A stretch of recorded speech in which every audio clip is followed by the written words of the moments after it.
খণ্ডপীঠও আছে।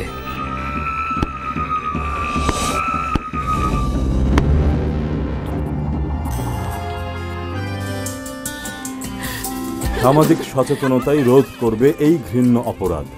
নারী উত্তক্তকরণকে না বলুন। জনস্বার্থে পল্লী কর্ম সহায়ক ফাউন্ডেশন।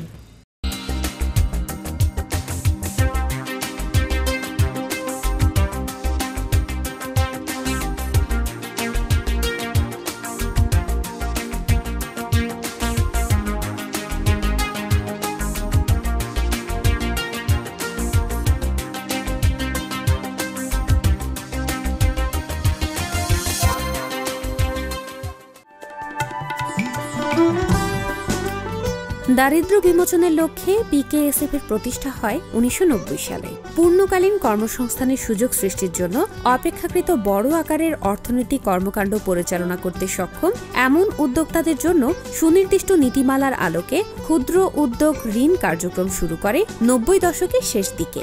তবে বিগত কয়েক বছর ধরে, বিশেষ করে 2010 সালের পর এক্ষেত্রে বিশেষ নজর দেয়া হচ্ছে। বাড়ানো হচ্ছে প্রশিক্ষণ, অর্থায়ন, বাজারজাতকরণের সহায়তায় অধিকতর গুরুত্ব দেয়া হচ্ছে। এর ফলে সাম্প্রতিক বছরগুলোতে উদ্যোক্তাদের কর্মকাণ্ডে প্রবৃদ্ধি আসে, যা মূলধন গঠন ও বিনিয়োগ সম্প্রসারণের সুযোগ সৃষ্টির পাশাপাশি দরিদ্র মানুষের কর্মসংস্থান তৈরিতে সহায়ক, যা তাদের মানব মর্যাদা প্রতিষ্ঠায় সহায়তা করছে। পিকেএসএফ প্রথাগত ক্ষুদ্র ঋণ থেকে বেরিয়ে এসে ক্ষুদ্র ঋণকে বহুমুখীকরণ ও বৈচিত্র্যময় করেছে। এর ফলে ক্ষুদ্র ঋণ যুগোপযোগী ও দরিদ্র বান্ধব হয়েছে। ক্ষুদ্র উদ্যোক্তাদের পণ্য সামগ্রীর মান উন্নয়ন ও ব্যবসায়িক উন্নতির জন্য বিভিন্ন পদক্ষেপ গ্রহণ করেছে পিকেএসএফ। প্রয়োজনীয় প্রশিক্ষণ, হাতে কলমে কারিগরি সহায়তা এবং ব্যবসায়িক পরিবেশ তৈরি করে বেকার ও দরিদ্র জনগোষ্ঠীকে কর্মে ফিরিয়ে আনার প্রচেষ্টা গ্রহণ করছে পিকেএসএফ। এতে উদ্যোগী মানুষ শুধু নিজেদের জীবনের পরিবর্তন করেননি, অন্য উদ্যোক্তাদের কাছেও হয়েছেন দৃষ্টান্ত। পল্লী কর্ম সহায়ক ফাউন্ডেশন 1990 সালে প্রতিষ্ঠিত হয়। এর সঙ্গবিধিতে ক্ষুদ্র ঋণের উল্লেখই নেই। ঋণের উল্লেখ আছে, অবশ্যই অর্থায়ন প্রয়োজন, কিন্তু ওই সময়ে যে চিন্তাভাবনা দেশের মধ্যে বিরাজমান ছিল, সেই আলোকে এটিকে ক্ষুদ্র ঋণ প্রতিষ্ঠান হিসাবে দাঁড় করানো হয়। অর্থাৎ এর সহযোগী সংস্থাদেরকে ক্ষুদ্র ঋণ দেওয়ার জন্য পল্লী কর্ম সহায়ক ফাউন্ডেশন অর্থায়ন করতে শুরু করে এবং এটা আস্তে আস্তে সম্প্রসারিত হতে থাকে। তো কিছুদিন পরেই বোঝা যায় যে শুধু ক্ষুদ্র ঋণ দিয়ে দারিদ্র্য বিমোচন সম্ভব নয়, টেকসই দারিদ্র্য বিমোচন তো নয়। কাজেই এতে প্রথম দিকে কিছু বিচিত্রায়ন আনার চেষ্টা করা হয়। একটি করা হয় যে অতি দরিদ্র যারা, তাদেরকে ক্ষুদ্র ঋণ দেওয়া হতো না। পল্লী কর্ম সহায়ক ফাউন্ডেশন বড় আকারের ক্ষুদ্র ঋণ কর্মসূচি চালু করে মঙ্গা নিরসনের লক্ষ্যে, এবং সেটার মধ্যে কিছু প্রশিক্ষণ এবং স্বাস্থ্যসেবা অন্তর্ভুক্ত করা হয়। আরেকটি বৈচিত্র্যায়ন আনা হয়, সেটি হচ্ছে যে আগে সবগুলো ঋণ, এবং এখনও সেটা আছে, সপ্তাহে সপ্তাহে পরিশোধ করতে হয়। তো সেই জায়গা থেকে বেরিয়ে আসে অনেক ক্ষেত্রে এটা 1 মাস 2 মাস বা এমনকি কৃষি ঋণ বা মৌসুমি ঋণের ক্ষেত্রে ফসল ওঠার পরেও ক্ষুদ্র ঋণ দেওয়ার ব্যবস্থা করা হয়। কিন্তু এই কাজগুলো করার পরও পুরো প্রতিষ্ঠানটা একটা ক্ষুদ্র ঋণ ভিত্তিক থেকে যায়। 2010 সালে আমরা একটা বড় আকারের পরিবর্তন আনি, এবং সেটি হচ্ছে যে শিক্ষা, স্বাস্থ্য, প্রশিক্ষণ, অবকাঠামো, সামাজিক পুঁজি, জলবায়ু পরিবর্তনের অভিঘাত মোকাবেলা করার ব্যবস্থাকরণ ইত্যাদি অনেকগুলা অনুষঙ্গ নিয়ে একটা সমন্বিত উন্নয়ন প্রক্রিয়া শুরু করা হয়, যেটাকে আমরা পরিবার ভিত্তিক বলতে পারি। উন্নয়ন, প্রত্যেকটা পরিবারের একটা পরিকল্পনা তৈরি করা হয়, সেই পরিকল্পনা অনুযায়ী তাদের যা যা সহায়তা লাগে সেই সহায়তা দেওয়া হয়। ইতিমধ্যেই এটা 43টি ইউনিয়নে পূর্ণাঙ্গভাবে বাস্তবায়িত হচ্ছে। আরও 100টি ইউনিয়নে সম্প্রসারিত করা হয়েছে। তবে সেখানে প্রাথমিকভাবে শিক্ষা, স্বাস্থ্য, পুষ্টি এবং জনসচেতনতা বৃদ্ধি, এই 5টি অনুষঙ্গ নিয়ে কাজ করছি। পরবর্তীতে আস্তে আস্তে অন্যান্য অনুষঙ্গ এখানে যোগ করা হবে। এছাড়াও পল্লী কর্ম সহায়ক ফাউন্ডেশন তার যতগুলি কর্মসূচি আছে সব জায়গায় এখন মানবকেন্দ্রিক উন্নয়ন প্রক্রিয়া চালু করার চেষ্টায় আছে। সেজন্য প্রশিক্ষণকে প্রাধান্য দেওয়া হচ্ছে, যার যেরকম প্রয়োজন সেই রকম অর্থায়ন করার চেষ্টা করা হচ্ছে, যাতে 10 লাখ পর্যন্ত প্রয়োজনে, এবং যদি বাস্তবতার আলোকে সেটা সঠিক মনে হয় তাহলে 10 লাখ পর্যন্ত অর্থায়ন করা হচ্ছে। আমাদের যে সহযোগী সংস্থা যারা আছে তাদেরকে আমরা বলেছি, এবং তারা একমত হয়েছেন যে তাদের বছরে যে সঞ্চয় থাকবে তার 10% তারা শিক্ষা, স্বাস্থ্যসহ সামাজিক খাতে ব্যবহার করবেন। এবং অনেক সংস্থা ইতিমধ্যেই সেখানে পৌঁছে গেছে, অনেক সংস্থা সেই লক্ষ্যে কাজ করছে।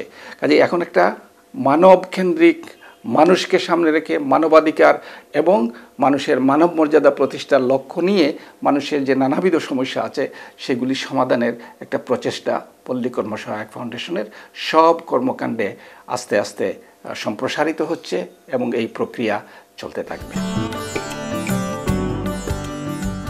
পিকেএসএফ এর এই সকল কার্যক্রমকে মানুষের দোরগোড়ায় পৌঁছে দিতে কাজ করছে বিভিন্ন সহযোগী সংস্থা। তেমনই একটি সহযোগী সংস্থা সোসাইটি ফর সোশ্যাল সার্ভিস বা সংক্ষেপে SSS। পিছিয়ে পড়া জনগোষ্ঠীর আর্থসামাজিক ও সাংস্কৃতিক অবস্থার উন্নয়ন, ন্যায় বিচার ও শান্তি প্রতিষ্ঠার লক্ষ্যে 1986 সালে SSS সংস্থাটির প্রতিষ্ঠা হয়। অভীষ্ট লক্ষ্যে পৌঁছার দৃঢ় প্রত্যয় নিয়ে সংস্থাটি প্রাথমিক পর্যায়ে টাঙ্গাইল জেলার 2টি উপজেলার 4টি ইউনিয়নে সচেতনতা, নারী ও শিশুর অধিকার, শিক্ষা ইত্যাদি কর্মসূচি বাস্তবায়ন শুরু করে। পরবর্তীকালে পর্যায়ক্রমে 27টি জেলায় ঋণ কার্যক্রম, শিক্ষা ও শিশু উন্নয়ন, কর্মমুখী শিক্ষা, স্বাস্থ্যসেবা, মানব সম্পদ উন্নয়ন, কৃষি সম্প্রসারণ, মৎস্য চাষ ও পশু সম্পদ উন্নয়ন, দুর্যোগ ব্যবস্থাপনা, পুনর্বাসন ও ভিক্ষাবৃত্তি নিরসন ইত্যাদি কর্মসূচি বাস্তবায়ন করছে। 1987 সালে SSS প্রতিষ্ঠিত হয়। প্রাথমিক অবস্থায় শুধুমাত্র সাংগঠনিক কার্যক্রম চলমান ছিল এবং 1990 সাল থেকে APHD নামক দাতা সংস্থার সহায়তায় আনুষ্ঠানিকভাবে উন্নয়ন কার্যক্রম SSS শুরু করে। 1991 সাল থেকে সংস্থা ক্ষুদ্র ঋণ কার্যক্রম শুরু করে এবং সেপ্টেম্বর 1992 সাল থেকে SSS PKSF এর সহযোগী সংস্থা হিসাবে আর্থিক সহযোগিতা লাভ করে। উল্লেখযোগ্য কার্যক্রম হলো গ্রামীণ এবং শহরের গরিব এবং নিম্নবিত্ত শ্রেণীদের বিভিন্ন ধরনের ক্ষুদ্র ঋণ প্রদান করা, অগ্রসর এবং ক্ষুদ্র উদ্যোক্তা ঋণীদের কারিগরি এবং ক্ষুদ্র ঋণ সহযোগিতা প্রদান করা, অতি দরিদ্র জনগোষ্ঠীকে বিশেষ ঋণ এবং কারিগরি সহায়তা প্রদান করা, স্বাস্থ্যসেবা প্রদান করা, কৃষি এবং প্রাণী সম্পদ উন্নয়নে কারিগরি সেবা ও ক্ষুদ্র ঋণ প্রদান করা, দুর্যোগ কবলিত এলাকায় দুর্যোগকালীন ঋণ সহায়তা প্রদান করা এবং বিশেষ করে বিগত 3 বছর যাবৎ বিশেষ কর্মসূচি হিসাবে সমৃদ্ধি কর্মসূচি সংস্থা বাস্তবায়ন করছে।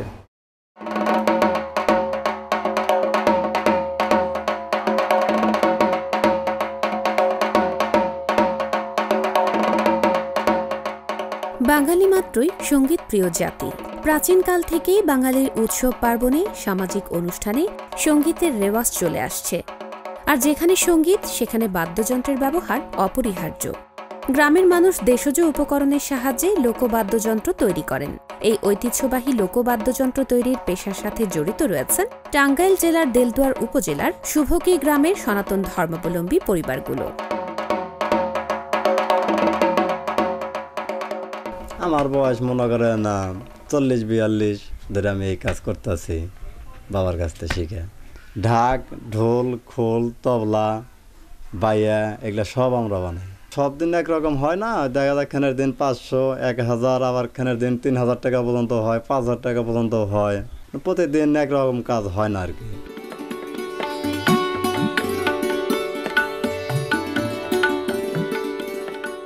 যদিও তারা যুগের পর যুগ এই পেশার মাধ্যমে জীবিকা নির্বাহ করলেও তাদের সংসারের অভাব ঘোচেনি, দুঃখ দুর্দশা ছিল নিত্যসঙ্গী।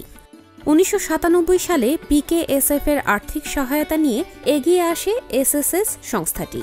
শুভকি গ্রামের মহিলা সদস্যদের নিয়ে গঠন করা হয় শুভকি মহিলা সমিতি। এই সমিতির একজন নারী সদস্য আলো রানী। তিনি SSS থেকে প্রথম দফায় ক্ষুদ্র ঋণ কর্মসূচির আওতায় 4000 টাকা ঋণ নেন। ঋণের টাকায় বাদ্যযন্ত্র তৈরির উপকরণ কেনেন। সংসার আসাল, নিয়ম আসাল, সোনের ঘর আসাল, তখন ই করলাম 2 টাকা করে সমিতি করে, তারপরে টাকা উঠাইলাম। হাসে 4000 উঠাইছি প্রথম, তারপরে 6000, তারপরে 8000, তারপরে 16000, 20000, 2 টাকা করে সঞ্চয় দিলাম, তারপরে বেশি বেশি দিলাম।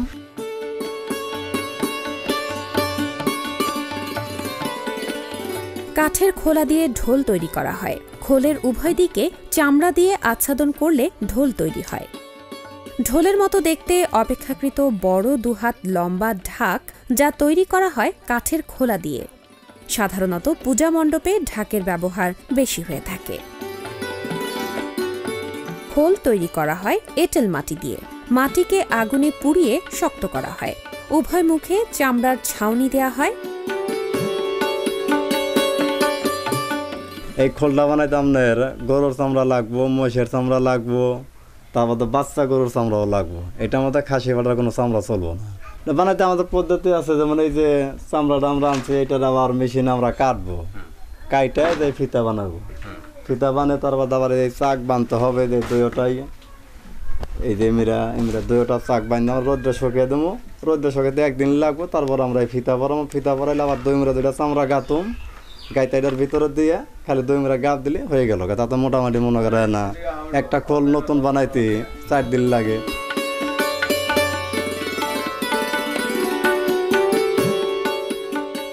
বর্তমানে তাদের তৈরি বাদ্যযন্ত্র স্থানীয় পুটিয়াজানি হাট ছাড়াও টাঙ্গাইল সদরে সরবরাহ করা হয়। এখান থেকে বাদ্যযন্ত্রগুলো ঢাকা, মির্জাপুর, গাজীপুর প্রভৃতি জেলায় চলে যায়। এছাড়া বাউল শিল্পী, সাংস্কৃতিক সংগঠন এবং স্কুল কলেজ হতে বাদ্যযন্ত্রের অর্ডার আসে। চাহিদা মোটামুটি ভালো আর কি, কিন্তু সবসময় একরকম থাকে না আর কি চাহিদা। যেমন আমাদের চাহিদা হলো আপনার আশ্বিন মাসে থেকে 5টা-6টা মাসটা হলো চাহিদা খুব থাকে আর কি।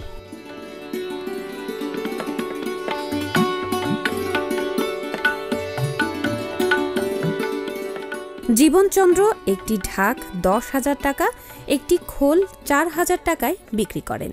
মাসে তার যাবতীয় খরচ বাদ দিয়ে লাভ থাকে প্রায় 25,000 টাকা। কিন্তু নতুন আমরা বিক্রি করবো 4,000 টাকা। এখন আমাদের যদি এটা খরচা আমরা বাদ দেই, যেমন খরচা আমি বললাম যে 2,000 টাকা, আর 2,000 টাকা থাকবো। তাহলে এটার সাথে আবার আমরা আরেকটা কাজও করি, একটু ফাঁকে ফাঁকে। দেখা যায় এটা আমি সকালবেলায় কাজ করে রোদে দিলাম, আমার তো আর এটার মধ্যে আর কোনো কাজ নাই, হয়তো এটার কাজ করলাম একটু, এইভাবে আমরা করি আর কি।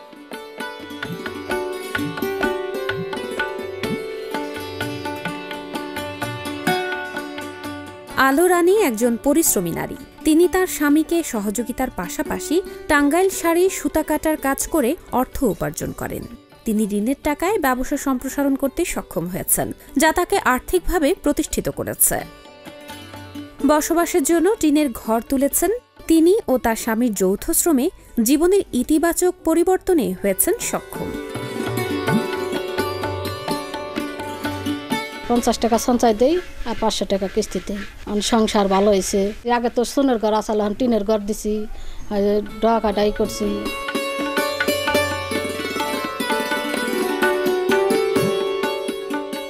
বাদ্যযন্ত্র তৈরি এই ঐতিহ্যবাহী পেশাকে টিকিয়ে রাখতে বিশেষ ভূমিকা রয়েছে আলো রানী ও জীবনচন্দ্র দাসের। তাদের জীবনমান উন্নয়নে অর্থনৈতিকভাবে প্রতিষ্ঠিত করতে আর্থিক সহায়তা নিয়ে সবসময় পাশে রয়েছে পিকেএসএফ। তাদেরকে উন্নয়নের মূল স্রোতধারায় নিয়ে আসতে পিকেএসএফ ও এসএসএস সংস্থাটির অবদান অনস্বীকার্য।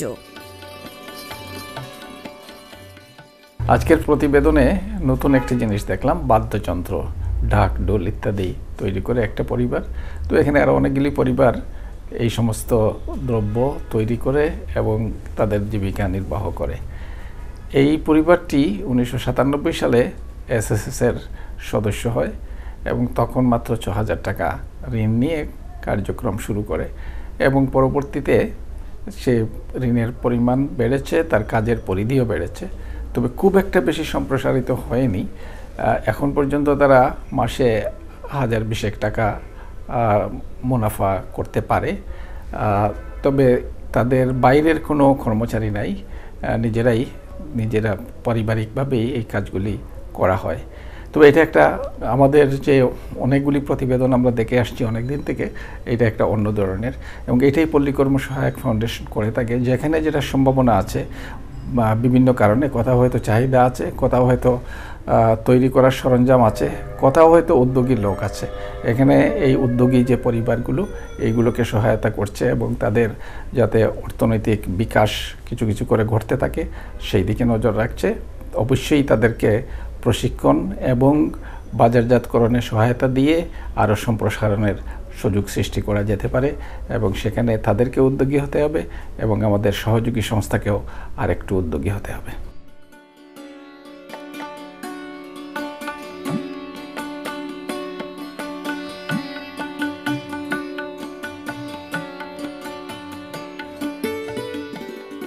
টাঙ্গাইল জেলার নাগরপুর উপজেলার কুন্ডা গ্রামের মোর্শেদা বেগম উপস্থাপন করেছেন সফলতার এক উজ্জ্বল দৃষ্টান্ত। প্রায় 12 বছর আগে তিনি ও তার স্বামী সুলতান আহমেদ লেবু বাগান গড়ে তোলার কাজ শুরু করেন। লেবু চাষ সম্ভাবনাময় হওয়ায় তারা এ পেশায় কাজ করতে আগ্রহী হন।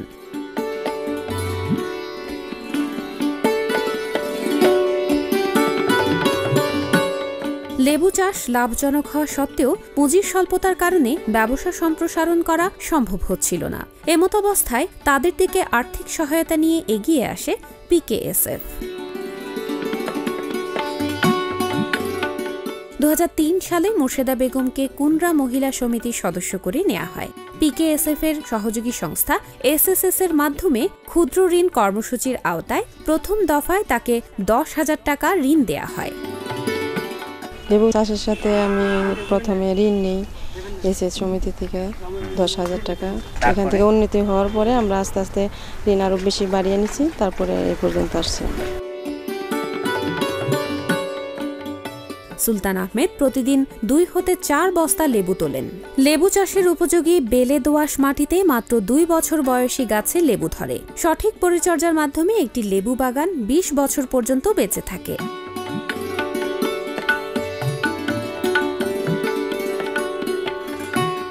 তার উৎকৃষ্ট মানের লেবুর চাহিদা বাজারে ব্যাপক।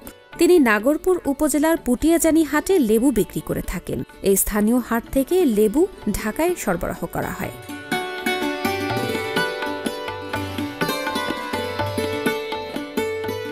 প্রথম অবস্থা আমি যে 14 ডিসেম্বর একটা বাগান করলাম, তো এটা করার পরে বেশ মোটামুটি দেখলাম যে এখানে না মোটামুটি মুনাফা আছে। পরে ওইটার থেকে আস্তে আস্তে আপনার আরম্ভ হইলো। এই তো আরম্ভ থেকে মনে করেন যে এখন 6-7 একর এরকম হয়ে গেছে।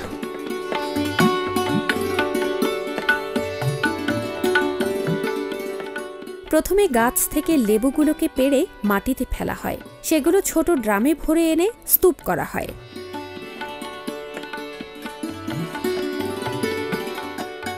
লেবুগুলোকে পানিতে ধুয়ে বস্তাবন্দি করা হয়। প্রতিদিনে 2-4 বস্তা করে এরকম উঠে। এখন বর্তমানে 1800, 2000, 1700 এরকম বস্তা।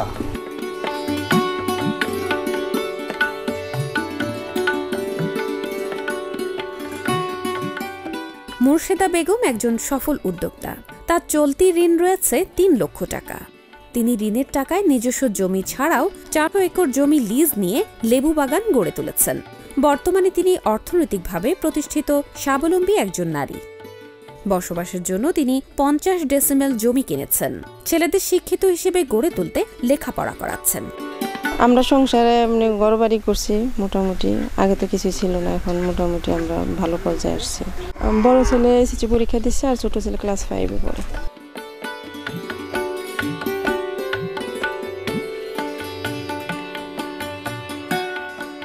মুর্শিদা বেগম অতি দরিদ্র অবস্থা থেকে নিজেকে তিনি সমাজে মর্যাদা সম্পন্ন মানুষ হিসেবে প্রতিষ্ঠিত করেছেন। ঋণের সদ্ব্যবহার, বাজারজাতকরণের দক্ষতা, পারিবারিক সহযোগিতার পাশাপাশি পিকেএসএফ এর আর্থিক সহায়তার কারণে তাদের জীবনের আমূল পরিবর্তনে হয়েছেন সক্ষম। তাদের এই সফলতায় পিকেএসএফ এবং এসএসএস সংস্থাটির অবদান অনস্বীকার্য। লেবু খুবই একটা স্বাস্থ্যের জন্য উপকারী ফল এবং আমরা আমাদের নানান অঞ্চলে লেবু উৎপাদন করার জন্য কৃষকদেরকে এবং বাড়ির মালিকদেরকে উৎসাহিত করছি। বিশেষ করে সমৃদ্ধ বাড়িগুলোতে লেবু চাষ করাটা একেবারে বাধ্যতামূলক করার চেষ্টা করছি আমরা, যাতে লেবু অবশ্যই থাকতে হবে। আজকে এই প্রতিবেদনে একজন লেবু চাষিকে আমরা দেখলাম। শুরু করেছিলেন খুব ছোট আকারে, এখন অনেক বড়। তিনি লেবু চাষ করেন এবং সেটা স্থানীয় একটা বাজারে দিয়ে দেন, এখান থেকে বিভিন্ন জায়গায় যায়। তার বেশ কিছু কর্মচারী আছে, তার আয় সম্প্রসারিত হচ্ছে, ফলে তার জীবনে সমৃদ্ধি এসেছে এবং তার যে অর্থনৈতিক ভিত্তিটা অনেক শক্ত।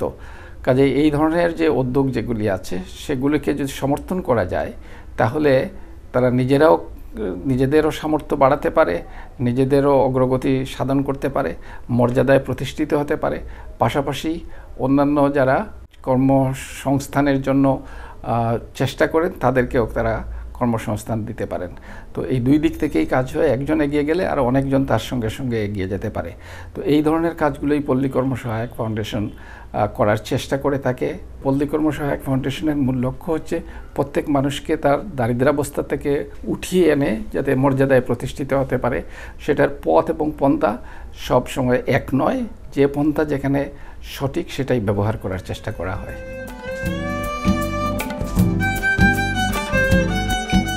পিকেএসএফ প্রথাগত ঋণ কার্যক্রমের বাইরে এসে গ্রামীণ ও শহরাঞ্চলে মানুষের জীবনমান টেকসই উন্নয়নে প্রযুক্তি ব্যবহারের মাধ্যমে ও বিভিন্ন সময় কারিগরি প্রশিক্ষণ ও আর্থিক সহায়তা দিয়ে উদ্যোক্তা তৈরিতে সহায়তা করছে। তাদের এই প্রয়াসে দেশের উদ্যোগী দরিদ্র মানুষগুলো আজ সফলতার মুখ দেখছেন।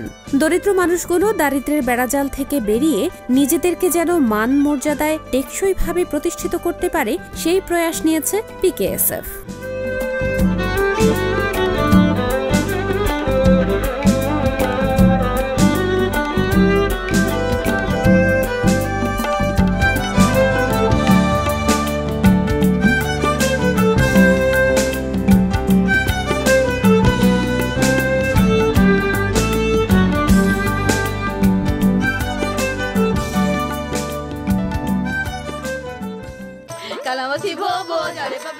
চল মা বাড়ি চল। তুলতুলির বিয়ে কি বলে কি মজিদ ভাই?